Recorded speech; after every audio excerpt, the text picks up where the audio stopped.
Tell us, from which country or city are you watching today? We enjoy connecting with our global audience. Now, let's dive into today's story. Chapter 1. Beneath the Surface. Liam Westbrook's life appeared picture-perfect. At 42, he had built a successful security consulting business from the ground up after 15 years in military intelligence. His sprawling home in the suburbs of Portland housed what many considered the ideal family.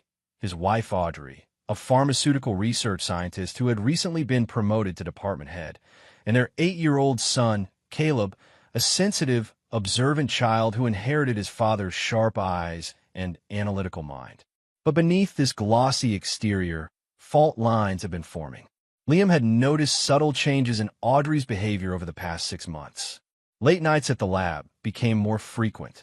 Weekend emergency calls pulled her away from family outings. Her phone remained permanently face down, and she had changed the passcode twice in recent months. Liam's instincts, honed through years of intelligence work, screamed that something was wrong, but he refused to jump to conclusions. Their marriage had weathered difficult periods before. The grueling years of Audrey's medical research training, Liam's dangerous overseas contracts, the stressful months when Caleb had been hospitalized with a rare infection. They had always emerged stronger. This time, however, the distance between them felt different, charged with something more insidious than mere stress. His suspicions grew when Audrey's cousin Vivian began appearing at their home unannounced. A failed filmmaker with a history of unethical behavior, Vivian had always treated Liam with barely concealed contempt. Her sudden interest in their family life raised immediate red flags. Twice, Liam had walked into rooms to find Audrey and Vivian in hushed conversation that abruptly ceased. Then there was Audrey's new colleague, Dr. Samuel Reeves, who had transferred from a pharmaceutical company in Boston 6 months ago. Samuel started appearing at social gatherings, always standing too close to Audrey, their conversations filled with inside jokes and terminology that excluded everyone else. Liam noticed how Audrey's posture changed around Samuel. More relaxed, more animated. She had begun mentioning him in conversations with increasing frequency, his name falling from her lips with a subtle inflection that made Liam's jaw tighten.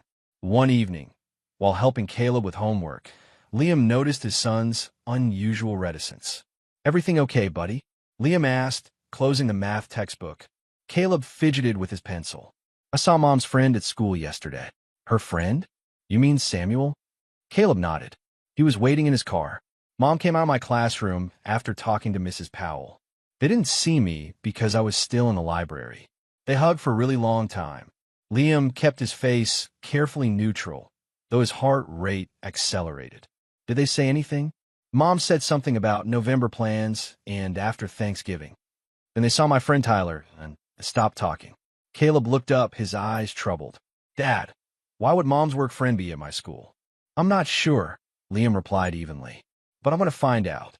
That night, while Audrey slept, Liam carefully examined their financial records. No unusual withdrawals or transfers, but he discovered Audrey had opened a separate account 3 months earlier. More disturbing was what he found on their shared cloud storage. Deleted photos recovered through a security software revealed Audrey and Samuel together at locations she had claimed to be work conferences, a cabin in the mountains, a Seattle hotel, a beach that Liam recognized as the Oregon coast. Most damning was the discovery of a life insurance policy Audrey had taken out on him 4 months ago for $5 million. The beneficiary was listed as Audrey, with contingencies for Caleb that would place the money in a trust controlled by Audrey's parents, Harold and Elaine Montgomery. The same in-laws who had never approved of Liam, who had always treated him with barely concealed disdain despite his success. The same in-laws who had insisted they host Thanksgiving this year for the first time since Liam and Audrey had married 12 years ago. As dawn broke, Liam sat motionless at his desk, a cold clarity washing over him. The pieces were aligning into a picture too disturbing to ignore. Someone, perhaps several someones, were plotting against him, and his son might be the only one trying to warn him. Liam didn't confront Audrey. Instead, he began making his own preparations. The skills that had kept him alive in hostile territory would now serve to protect him in what had become enemy ground, his own home. Chapter 2. The Thanksgiving Betrayal. The Montgomery estate sat on 3 acres of manicured grounds in Lake Oswego, a monument to Harold's success as a pharmaceutical patent attorney. As Liam pulled up the circular driveway, Caleb unusually quiet beside him. He felt the familiar tension that accompanied every visit. Audrey had driven separately, claiming she needed to arrive early to help with preparations, though Liam noted she had taken an overnight bag for what was supposed to be a day trip. Harold greeted them at the door, his smile not reaching his eyes. "Liam, good to see you." Audrey's in the kitchen with her mother. Liam returned the handshake with measured pressure. "Thanks for hosting, Harold. Smells fantastic." The house bustled with activity. Vivian circulated with a handheld camera, claiming to be documenting family traditions for a new documentary series. Audrey's younger brother Todd and his wife Natalie made polite but distant conversation. Samuel Reeves was there too, introduced to the extended family as Audrey's valued colleague who had nowhere else to go for the holiday. Throughout the afternoon, Liam observed the subtle glances between Audrey and Samuel, the way Vivian's camera lingered on him during seemingly casual moments, how Harold pulled Samuel aside for what appeared to be private conversations. Most concerning was how everyone fawned over Caleb, with Elaine repeatedly mentioning how the guest room was always ready for her special grandson. When dinner was finally served, Liam and Caleb were seated at one end of the long table, with Audrey between her father and Samuel on the opposite end. As Elaine brought out the elaborately presented plates, Liam noticed Audrey following her mother into the kitchen. When they returned, Audrey placed specific plates in front of Liam and Caleb before taking her seat. Liam began to reach for his fork when Caleb tugged his sleeve. Leaning close, the boy whispered urgently, "Daddy, don't eat the food." "What's wrong, buddy?" Liam asked quietly, noting how everyone at the table seemed to be watching them while pretending not to. Caleb's voice trembled. "I saw Mom put something in our plates. Only ours." A chill ran through Liam, but he kept his expression neutral. "Are you sure?" Caleb nodded emphatically. "She took something from her pocket. A little packet. She poured on our food when Grandma wasn't looking." Liam laughed as if Caleb had told a joke, but his eyes scanned the room. That's when he noticed Vivian had positioned her camera directly toward their plates, recording under the pretense of capturing dinner conversations. With deliberate casualness, Liam stood, raising his wine glass. "Before we eat, I'd like to propose a toast to Harold and Elaine for this beautiful spread." Everyone reluctantly raised their glasses. "In fact," Liam continued smoothly, "I think our host deserved the places of honor." In a swift motion, he switched his and Caleb's plates with Harold and Elaine's. "Please, enjoy the special portions your daughter prepared." The room froze. Audrey's face drained of color. Samuel half rose from his chair. Vivian's camera remained fixed, now on the elder Montgomery's plates. "What are you doing?" Harold demanded, his voice strangled. "Just sharing the bounty," Liam replied evenly. "Unless there's a reason you shouldn't eat what was meant for me and my son." Elaine looked at the plate before her, then at Audrey with naked panic. "You ungrateful bastard!" Harold exploded, standing so quickly his chair toppled backward. "How dare you insult our hospitality?" Audrey rushed to her father. "Dad, don't. It's not what you think. Not what I think." Liam's voice cut through the chaos, deadly quiet. "Then please explain what my 8-year-old son saw you putting in our food, Audrey." "It's medicine," Audrey blurted. "Caleb's been having stomach issues, and I was giving him digestive enzymes. And you've had heartburn, so I—" "Liar," Caleb shouted, tears streaming down his face. "You told Samuel on the phone that it would work fast and no one would know." The room erupted in shouting. Vivian scrambled to keep recording. Samuel moved toward the door. Natalie pulled out her phone, her face horrified. Through the chaos, Liam locked eyes with his son and gave him a single, reassuring nod. Then he turned to the assembled family, his expression hardening into something none of them had seen before. The face of the man he had once been in dark places far from suburban Portland. "This dinner is over," he announced. "Caleb and I are leaving. Anyone who tries to stop us will regret it." He looked directly at Audrey. "And this marriage is over too." Chapter 3. Dark revelations. 2 days after the Thanksgiving disaster, Liam sat in attorney Deborah Wells's office, laying out what had happened. Deborah, a former prosecutor with a reputation for ruthless efficiency, listened without interruption, taking occasional notes. "So my wife and her family tried to poison me and my son," Liam concluded. "And I need to know my options." Deborah removed her glasses. "Without physical evidence of the substance, it's your word against theirs. We need more." "I have this." Liam placed a small vial on her desk. "I managed to scrape some residue from the plate before leaving. My son's safety was my priority, but I wasn't walking away empty-handed." Deborah's eyebrows rose. "That's extremely resourceful. I'll have it analyzed immediately." "There's more," Liam continued. "After securing temporary emergency custody of Caleb through Judge Preston, an old military connection, I hired a private investigator. In 48 hours, they've uncovered disturbing information." He placed a folder on the desk. "Audrey and Samuel have been involved for at least 8 months. More concerning is their research focus. They're developing a compound that causes cardiac symptoms mimicking natural heart failure, untraceable in standard autopsies. And the $5 million life insurance policy," Deborah murmured, scanning the documents. "Exactly. But here's what's truly sinister. Audrey's parents are major investors in a pharmaceutical startup that Samuel secretly heads, a company developing revolutionary cardiac medications. They needed my death to look natural for the insurance payout and to eliminate me as a potential threat once they commercialized their research." "And your son?" Liam's expression darkened. He wasn't supposed to be targeted, but he began noticing things, asking questions. They realized he could expose them. "This is extraordinary," Deborah said, "but proving conspiracy to commit murder will be challenging. Audrey has filed counter-allegations claiming you're paranoid and dangerous. The Montgomerys have significant influence." "I know." Liam leaned forward. "That's why I need your expertise. I won't just be fighting for custody or divorce settlements. I'm fighting to protect my son and expose everyone involved in this plot, no matter the cost." Deborah studied him. "This could get ugly. The kind of warfare that leaves no one unscathed." "I've been in ugly places before," Liam replied, his voice hardening. "The difference is, this time I'm not bound by military rules of engagement." After leaving Deborah's office, Liam drove to a storage facility on the outskirts of Portland. Using a key he hadn't touched in years, he opened a climate-controlled unit containing sealed cases of equipment and documentation from his former life, contingencies he'd maintained even after transitioning to civilian work. As he sorted through the materials, his phone buzzed with an encrypted message from a former colleague, now working in digital intelligence. "Analysis complete on cloud backups. Wife's deleted messages recovered. Confirmation of plot involving Samuel Reeves, Harold and Elaine Montgomery, Vivian Patterson.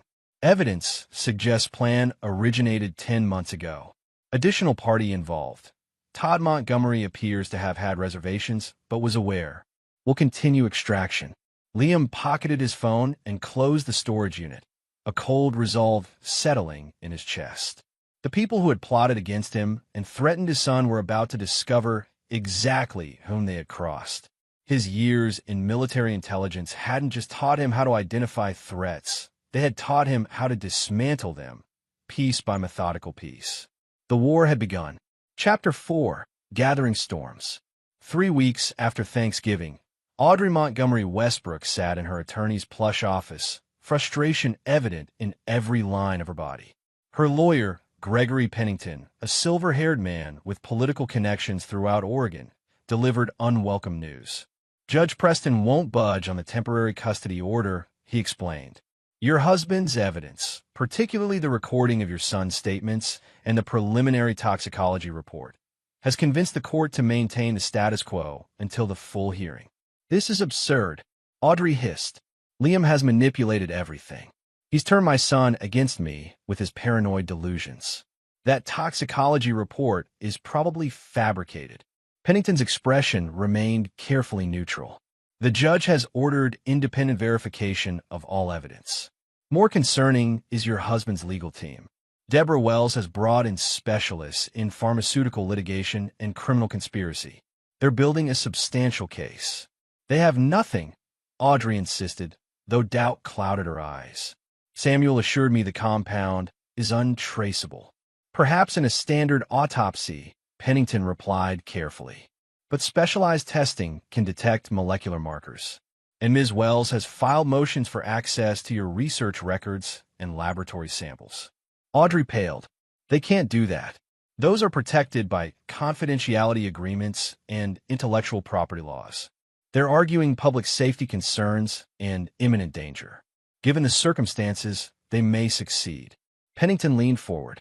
Ms. Westbrook, I need to be perfectly clear. If there's any truth to your husband's allegations, you need to tell me now so I can properly advise you. Audrey's phone buzzed. A text from Samuel. They've frozen the research accounts. Emergency meeting with investors in 30 minutes.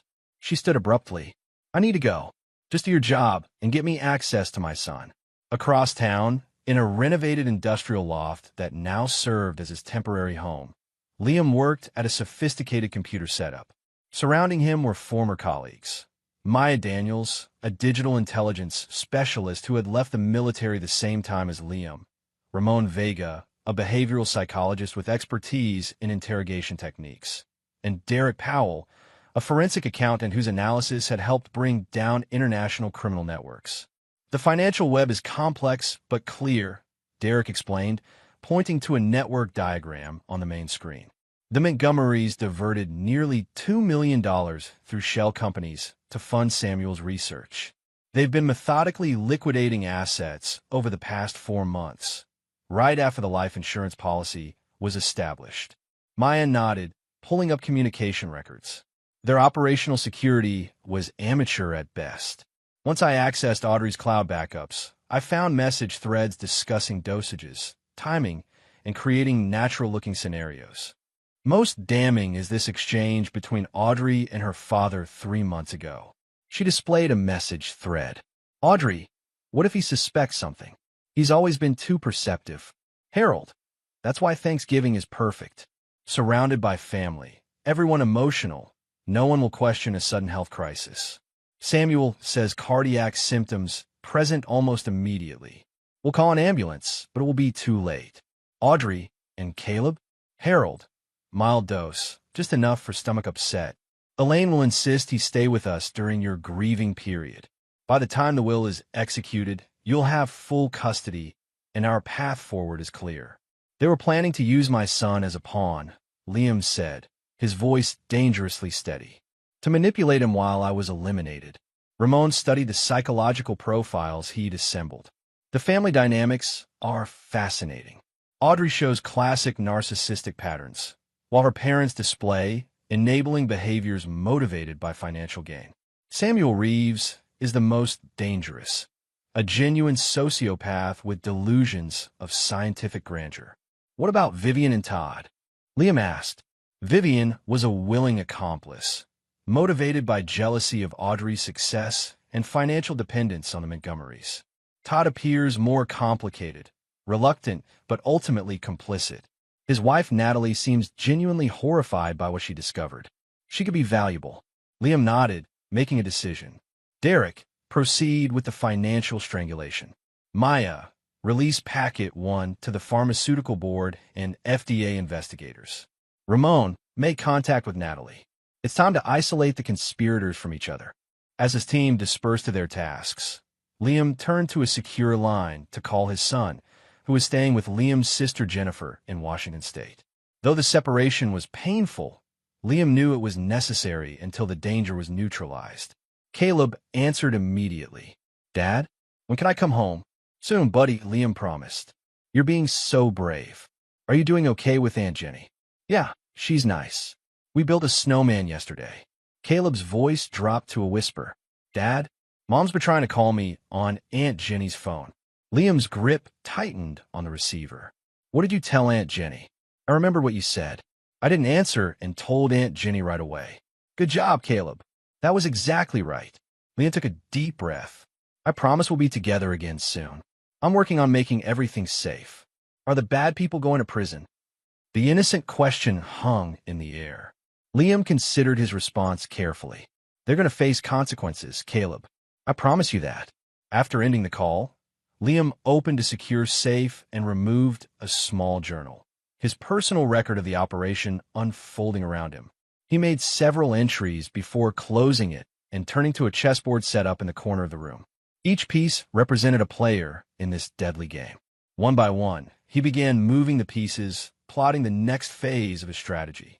Chapter 5, Fault Lines. Samuel Reeves hurried through the underground parking garage of Montgomery Pharmaceutical Investments, constantly glancing over his shoulder. The past week had unraveled with terrifying speed. Research accounts frozen, FDA investigators appearing at his lab with specific questions about his cardiac compound, and 3 key investors withdrawing support after receiving anonymous information packages. Harold Montgomery was waiting in the rarely used conference room, his normally imperious demeanor replaced by haggard anxiety. "This is a disaster," Harold snapped as Samuel entered. "The board is demanding explanations I can't give. The FDA has requested all research data on compounds P435 and DR82. How could they know those designations?" Samuel demanded. "Those were internal codes only 5 people knew. Obviously, we have a leak." Harold paced the small room. "Westbrook is behind this. He's systematically dismantling everything." "We should have been more careful with Vivian," Samuel muttered. "She recorded too much at Thanksgiving. If those videos got out—" "Vivian assured me she deleted everything," Harold interrupted. "But she's been unreachable for 2 days. And now Elaine tells me Todd and Natalie are separating. Natalie moved out yesterday." Samuel sank into a chair. "What about Audrey? Has she secured access to Caleb?" "The court denied her motion again this morning. Westbrook's attorney submitted new evidence. Something about recorded phone calls between Audrey and the research lab discussing pediatric dosages." Harold's face was ashen. "They're building a case for attempted murder, Samuel. Not just against Audrey, but all of us. That's absurd. They can't prove intent without." The door opened, and Elaine rushed in, her designer outfit incongruous with her panicked expression. "They're here," she hissed. "FDA officials with federal marshals. They're seizing research records and servers." Harold froze. "How did they get a warrant so quickly?" "I don't know, but they specifically mentioned evidence of illegal human testing and conspiracy to commit murder." Elaine clutched her handbag like a shield. "Harold, they know about Thanksgiving. Someone showed them Vivian's video." In that moment, Samuel made a decision. "We need to separate. They can't build a conspiracy case if we maintain independent positions." His mind raced through contingencies. "I'll claim the compound was being developed as a potential treatment, not a weapon. Audrey misunderstood its purpose and acted alone." Harold's face darkened with rage. "You'd throw my daughter under the bus to save yourself?" "It's damage control," Samuel replied coldly. "One person takes the fall, the rest survive. Audrey has no criminal record and a sympathetic background as a mother. With the right attorney, she might." The conference room phone rang, cutting him off. Elaine answered hesitantly, then blanched. "It's for you, Samuel. Someone named Maya Daniels? She says she's with the FBI's Pharmaceutical Crimes Division." Samuel snatched the phone. "This is Dr. Reeves." A cool, professional female voice responded. "Dr. Reeves, I believe you're currently meeting with Harold and Elaine Montgomery to discuss your deteriorating legal situation. I'm calling to inform you that attempting to realign your conspiracy at this point is inadvisable." Samuel felt ice water in his veins. "Who is this really?" "Someone who has been listening to your conversation for the past 15 minutes. Someone who has access to your research notes, including the private journal where you documented testing compound P435 on unwitting patients at Portland Memorial Hospital. Someone who knows about the offshore account in Grand Cayman where you've been funneling research funds." Samuel's hand trembled. "What do you want?" "Just delivering a message. Mr. Westbrook wants you to know your options are limited but available. Cooperation now might mitigate what's coming. Continuing this meeting with the intent to obstruct justice or coordinate your stories, well, that would be unfortunate." The line went dead as federal agents knocked on the conference room door. Across town, Audrey paced her hotel room, waiting for news from her father or Samuel. When her phone finally rang, she answered desperately. "Dad? What happened at the meeting?" "Not Dad," came a familiar female voice. "It's Natalie." Audrey frowned. "Natalie? Why are you calling me?" "Todd said you moved out." "I did. Because I can't be part of this anymore." Natalie's voice was strained. "Audrey, I'm calling to warn you. The FDA raided the research facility. They arrested Samuel an hour ago. Your parents are being questioned." "What?" Audrey collapsed onto the bed. "That's impossible. How could they?" "Liam," Natalie said simply. "He's always been 3 steps ahead, and none of you saw it. Do you have any idea who your husband really is? What he did before opening that security consulting firm?" "What are you talking about?" "I looked him up after Thanksgiving. His military service records are mostly classified, but I have a brother in intelligence who recognized his name. Liam wasn't just military, Audrey. He specialized in dismantling terrorist networks and hostile foreign operations. He was legendary for his ability to unravel complex threats without direct confrontation." Audrey's breath caught. "You're lying." "Am I?" "Then explain how within 3 weeks, he's frozen all your assets, turned your research team against you, convinced a judge to deny you access to your son, and just orchestrated the arrest of your lover. He even has Vivian's video, the one she promised she deleted." "How do you know all this?" Natalie hesitated. "Because he approached me the day after Thanksgiving. Showed me evidence of what you were all planning.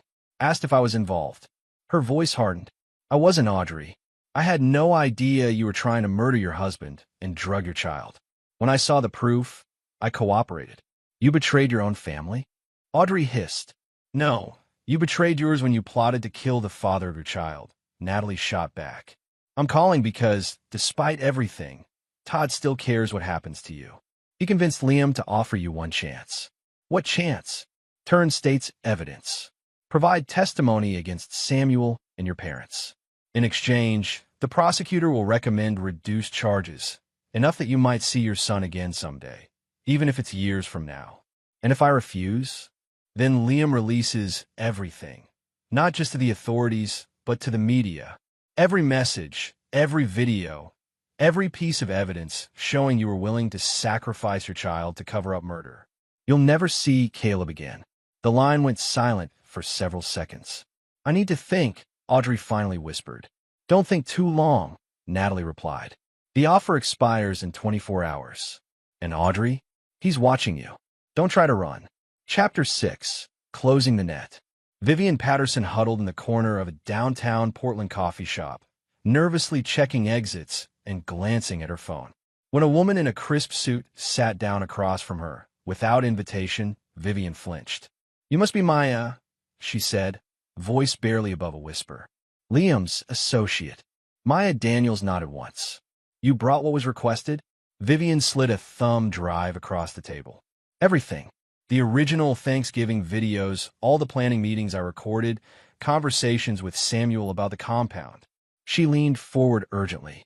"I want immunity. Full protection." "That's not my decision," Maya replied coolly. "But your cooperation will be noted. The prosecutor appreciates evidence delivered voluntarily rather than seized under warrant." "I was just following Audrey's instructions," Vivian insisted. She said they needed documentation for a potential medical intervention because Liam was becoming erratic. "I never knew they were planning to." "Spare me," Maya interrupted. "Your text messages with Audrey make your knowledge quite clear. You discuss camera angles to capture the moment discreetly when it happens." Vivian paled. "You have my texts." "We have everything, Ms. Patterson. The only question now is whether you'll be charged as an active conspirator or negligent accessory." Maya stood, pocketing the thumb drive. "A federal agent will contact you this afternoon to formalize your statement." As Maya left, Vivian buried her face in her hands, the gravity of her situation finally sinking in. At the temporary command center, Liam reviewed latest developments with his team.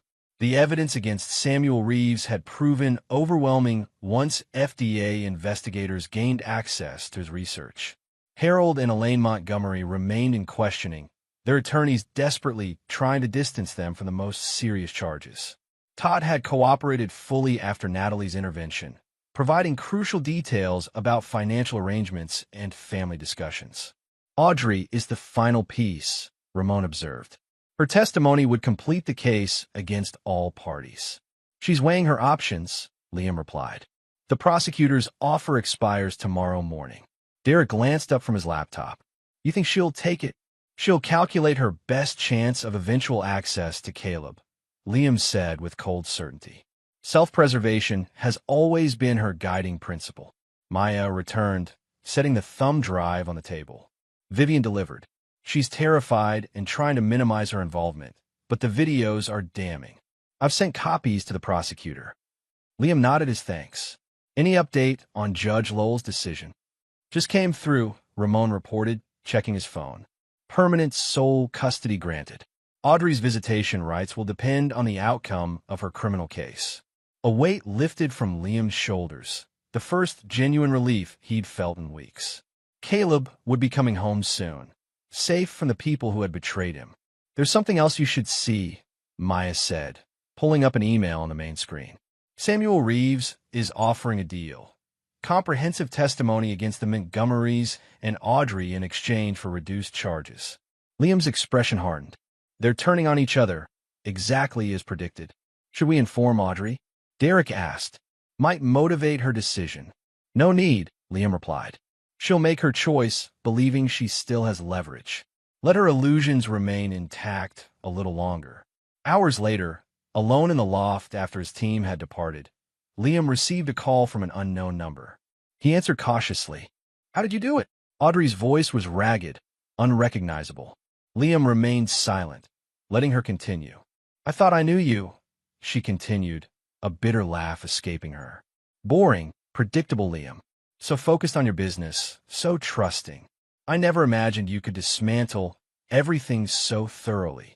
You never bothered to know me, Liam finally replied. You saw what you wanted to see. And Samuel? My parents? What happens to them? That depends on the evidence and their cooperation. The conspiracy was extensive, the intent clear. The consequences will be proportionate. A long pause followed.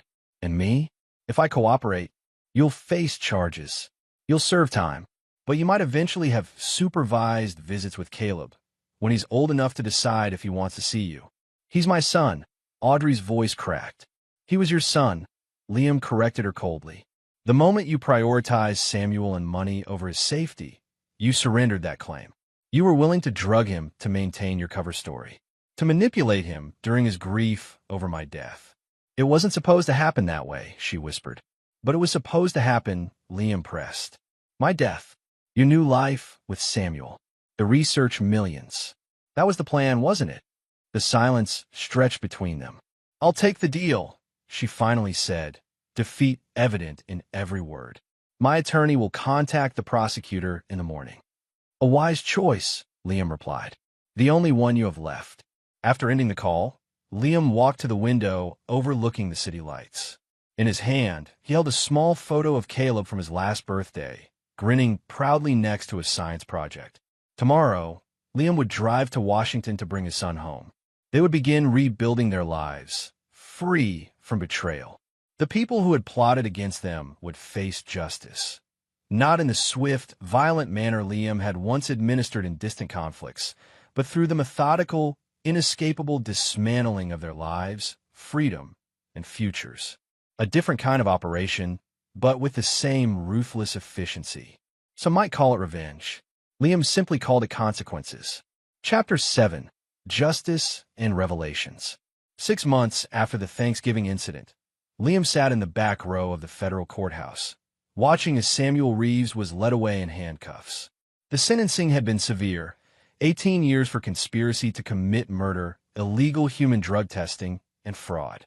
The judge had been particularly unmoved by Samuel's attempts to portray himself as a misunderstood scientific pioneer. Outside the courtroom, reporters clustered around the prosecutors and investigators who had assembled the case. The story had captured national attention. The pharmaceutical researcher who had tested lethal compounds on unwitting patients, the family conspiracy to commit murder for financial gain, and the intended victim who had systematically exposed it all. Liam avoided the press, slipping out a side entrance where Maya waited in a nondescript sedan. "One down, 3 to go," she commented as he slid into the passenger seat. "Harold and Elaine's sentencing is next week," Liam noted. "Their attorneys are still pushing for leniency based on age and health concerns. Unlikely to succeed given the evidence of their involvement in planning," Maya replied, pulling into traffic.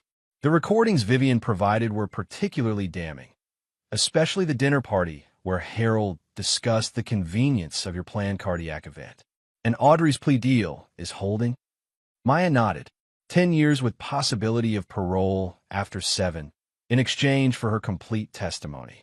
"The prosecutor believes it's appropriate given her cooperation." Liam gazed out the window, his expression unreadable. "She'd hoped for less." "She's fortunate to have any deal at all," Maya said firmly. The evidence against her was overwhelming. Without her cooperation, she'd be looking at the same sentence as Samuel.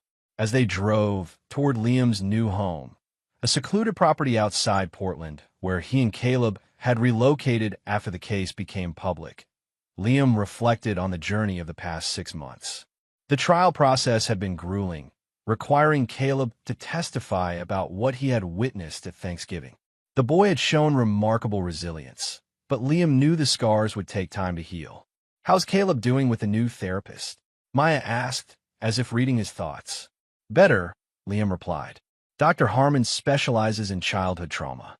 She's helping him process everything in age-appropriate ways." "And the nightmares?" "Less frequent now. He still asks about Audrey sometimes. Not wanting to see her, just trying to understand why his mother would do what she did." Maya glanced at him. "That's a difficult question to answer. I tell him the truth in terms he can understand. That sometimes people make terrible choices when they want things more than they care about hurting others. That what happened wasn't his fault." Liam's jaw tightened. "And that he's safe now." When they reached the house, Caleb was in the yard with Jennifer, Liam's sister who had relocated to Portland to help with his care. The boy ran to his father, and Liam lifted him in a fierce embrace. "Did the bad doctor go to jail?" Caleb asked. "Yes," Liam answered simply. "He can't hurt anyone anymore." Later that evening, after Caleb was asleep, Liam sat on the back porch with Jennifer, watching the stars emerge above the tree line. "I received a letter from Audrey's attorney today," he said quietly. "She's requesting photos of Caleb. Says she wants to see how he's growing." Jennifer's expression hardened. After everything she did, the absolute nerve. "I'm not responding," Liam stated flatly. "The custody agreement is clear. No contact until Caleb is 16 and can make his own decision. Even then, only if a therapist confirms it wouldn't be harmful." "You've been more merciful than most would be," Jennifer observed, agreeing to those terms rather than pushing for permanent separation. Liam's gaze remained fixed on the distant stars. "It's not mercy. It's recognition that someday Caleb might have questions only she can answer. I won't deny him that possibility when he's old enough to handle it." "And the Montgomerys? Any contact from them?" Their attorney suggested a financial settlement, college funds for Caleb, compensation for family disruption. As if money could erase what they tried to do. A cold smile touched Liam's lips. "I declined. They'll need whatever assets remain for their own legal expenses." Jennifer studied her brother's profile. "You know, when you first told me what happened, I couldn't believe Audrey was capable of such betrayal. But watching the evidence unfold, seeing the calculating way she planned everything," she shook her head. "I don't think I ever really knew her." "Neither did I," Liam admitted. "Or perhaps I didn't want to see the truth. There were signs, small inconsistencies, moments when her mask slipped. I dismissed them because it was easier than confronting the possibility that the mother of my child could be so fundamentally dishonest. You couldn't have known they would go this far." "Perhaps not, but I should have trusted my instincts sooner." Liam's expression softened as he thought of his son sleeping peacefully inside. "At least Caleb did.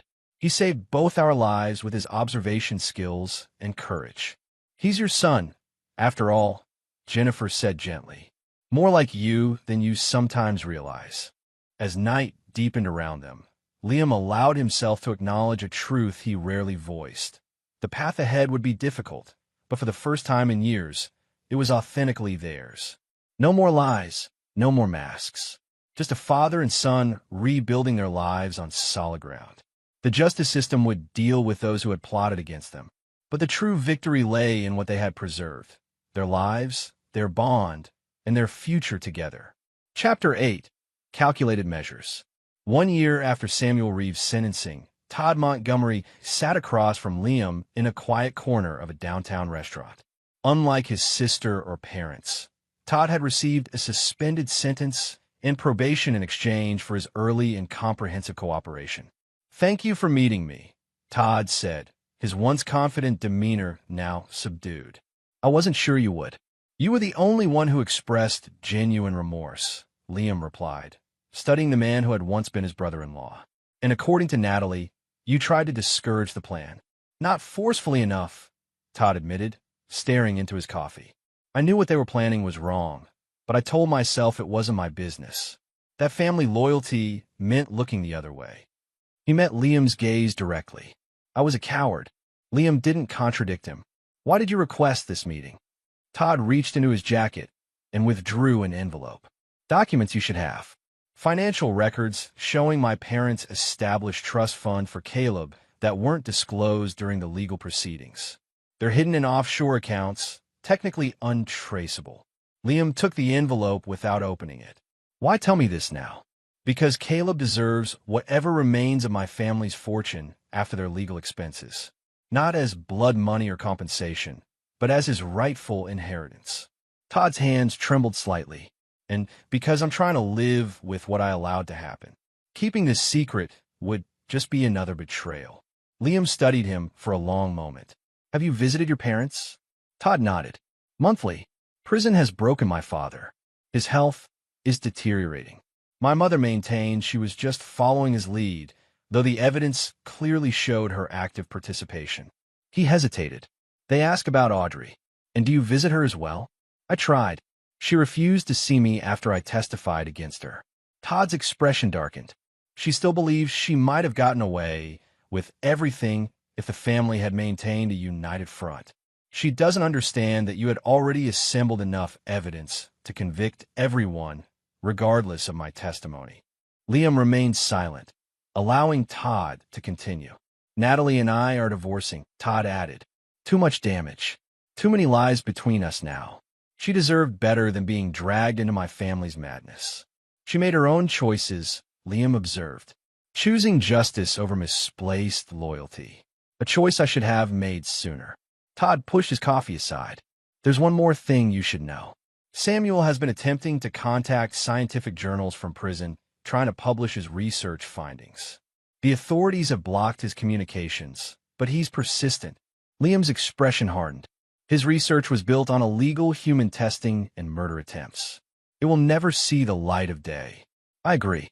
I just thought you should be aware." Todd hesitated. "How is Caleb doing?" For the first time, Liam's expression softened slightly. "He's resilient, doing well in school. His therapist says he's processing everything in healthy ways." "Does he ever ask about Audrey?" "Sometimes. I don't lie to him, but I keep explanations age-appropriate." Todd nodded, understanding the boundaries. "I should go. Thank you for hearing me out." He stood, then paused. "For what it's worth, I'm truly sorry for my part in all this. Not just for failing to stop it, but for not seeing who my sister had become." After Todd left, Liam examined the documents, confirming the existence of several trust accounts containing nearly $3 million combined. Money that rightfully belonged to Caleb, though tainted by its source. He would consult with his attorney about legal options for securing these funds while maintaining distance from the Montgomery family. That evening, as became his custom on difficult days, Liam called Ramon for perspective. "Todd seems genuinely remorseful," Ramon observed after hearing about the meeting. His psychological profile always suggested he was the least committed to the conspiracy. "Remorse doesn't change what happened," Liam replied, "or the fact that he knew what they were planning and remained silent until after the fact." "True, but his continuing cooperation suggests he's trying to make amends in the only ways available to him." Ramon's voice softened. "How are you processing all this, Liam? It's been a year of constant legal battles and rebuilding your life." "I'm focused on Caleb. on making sure he grows up secure and psychologically healthy despite what happened. And yourself? Have you considered the therapy options we discussed? Liam gazed out at the darkening sky. I've spent my career compartmentalizing trauma, Ramon. This is no different. This is entirely different, Ramon countered. This was family betrayal, not combat or intelligence operations. Personal betrayal requires different processing. After ending the call, Liam checked on Caleb, who was completing a science project in his room. The boy looked up with a smile that still contained traces of innocence despite everything he had experienced. Need any help? Liam asked, sitting on the edge of the bed.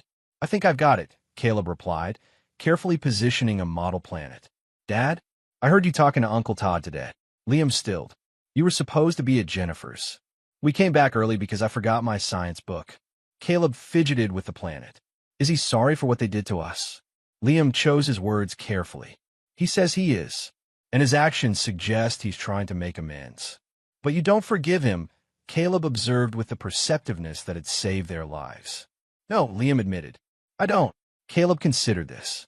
Is it bad that I don't forgive them either? Mom, Grandma and Grandpa, Dr. Samuel, they try to hurt us. Liam pulled his son close. Forgiveness is a choice, Caleb, not an obligation. Especially when those who hurt you haven't truly understood the harm they caused. What matters is that we don't let what happened define our future or harden our hearts toward everyone. Like Maya and Ramon and Derek, they helped us. Exactly. And Jennifer and your teachers and your friends. The world is full of good people who can be trusted. Liam kissed the top of Caleb's head. We just need to be wiser about recognizing the ones who can't. As Caleb returned to his project, Liam reflected on the irony. His military training had taught him to identify and neutralize threats, to dismantle networks of dangerous people. He had applied those skills flawlessly to expose the conspiracy against him. Yet he had failed to recognize the threat within his own home until it was nearly too late. That failure had almost cost both their lives. It was a mistake he would never make again. Chapter 9. Immutable Truths. 5 years after the Thanksgiving that changed everything, Liam Westbrook stood at the observation window of a federal correctional facility, watching as Audrey was led into the visitation room. This was their first face-to-face meeting since the trial, arranged at her persistent request through her attorney. She had aged in prison. The designer clothes and perfect appearance were replaced by standard-issue garments and a face stripped of artifice. She sat at the table, hands folded, eyes fixed on the door through which Liam would enter. Outside in the hallway, Ramon placed a hand on Liam's shoulder. You don't have to do this. Whatever closure she's seeking, you don't owe it to her. This isn't about closure for her, Liam replied. It's about getting answers that might help Caleb someday. Questions he'll eventually ask that I can't answer. And if she lies, manipulates, she hasn't shown genuine remorse in any of her appeals or statements. I've spent my career distinguishing truth from deception, Ramon. Oh no. Inside the visitation room, Audrey straightened as Liam entered. Her eyes traveled over him, noting the confidence in his posture, the clarity in his gaze, the absence of the vulnerability she had once exploited. You look well, she offered as he sat across from her. Why did you request this meeting, Audrey? Liam asked, bypassing small talk. She studied him. Direct as always. I wanted to see you, to explain things that might help us move forward. There is no us moving forward, Liam clarified. I'm here because you might someday have a relationship with our son, and I need to understand the version of events you'll present to him. Audrey's expression tightened momentarily. How is Caleb? Thriving. 13 now. Excellent student, especially in science and observation skills. Healthy relationships with friends and family. Does he ask about me? Sometimes. I tell him the truth, that you made choices that hurt people, that you're serving time for those choices, and that when he's older, he could decide if he wants contact with you. Audrey nodded slowly. Fair enough. She hesitated. I didn't come into our marriage planning betrayal, Liam. You should know that. When did it change? When Samuel joined the research department. He had vision, ambition. He saw potential in compounds that others dismissed. A flash of the old intensity, crossed her face. The cardiac formulation could have revolutionized treatment protocols. The side effects could have been refined with proper testing. You mean the side effects that would have killed me and sickened our son? Audrey had the grace to look away. It became complicated. Samuel and I grew closer. My parents saw the financial potential. One decision led to another until suddenly we were discussing dosages instead of ethics. She met his gaze again. It was wrong. Unforgivable. I know that now.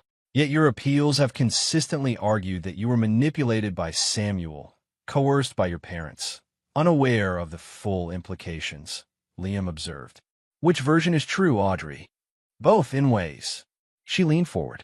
I was seduced by Samuel's vision and my parents' approval. But I also made conscious choices. The truth is more complicated than legal arguments can capture. And Caleb? Was drugging our son your idea or theirs? Pain flashed across her face, the first genuine emotion Liam had seen. Not mine. Never. Harold suggested it when we realized Caleb was becoming suspicious. I initially refused, but they convinced me a mild dose would only cause temporary discomfort, giving us time to... She stopped. To manage the aftermath of my death, Liam finished coldly. Audrey nodded, unable to meet his eyes. Yet you placed that compound on his plate yourself. I saw the security footage from the kitchen. No one forced your hand. By then, I had convinced myself it was necessary, that we had gone too far to turn back. She looked up, tears forming. I've had 5 years to replay those moments, Liam, to recognize the person I became. I don't expect forgiveness. I don't even know if I deserve the possibility of seeing Caleb someday. That will be his decision when he's 16, as agreed in the custody arrangement, Liam stated firmly. I won't influence him either way. That's more than I deserve, she acknowledged. Thank you for that, at least. As the meeting concluded, Audrey asked one final question. Do you ever think about what might have been? If we had just been honest with each other from the beginning. Liam paused at the door. No, I don't live in hypotheticals, Audrey. Only realities. His expression was implacable. The reality is that you plotted to murder me and endanger our son for money in a relationship with a man who has shown no more loyalty to you than you showed to us. Those choices defined you more clearly than our years of marriage ever did.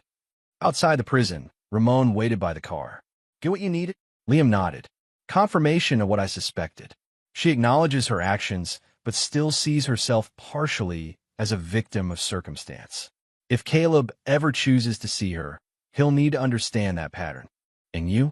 What did you get from this? Certainty, Liam replied simply. Final confirmation that the path I chose was the only one possible. Back home, Liam found Caleb and Jennifer preparing dinner. The boy, nearly a teenager now, had his father's observant eyes and analytical mind, but had somehow retained a capacity for joy despite the trauma of his early years. How was your meeting? Jennifer asked quietly when Caleb went to set the table. Illuminating, Liam replied.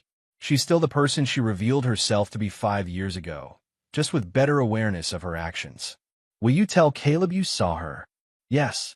No more secrets in this family. Later that evening, Liam sat with his son on their back porch, the same spot where he had once discussed betrayal with Jennifer years earlier. He explained the meeting in age-appropriate terms, answering Caleb's questions honestly but carefully. Do you think people can really change, Dad? Caleb asked, staring at the stars. They can, Liam replied thoughtfully. But true change requires more than regret or consequences.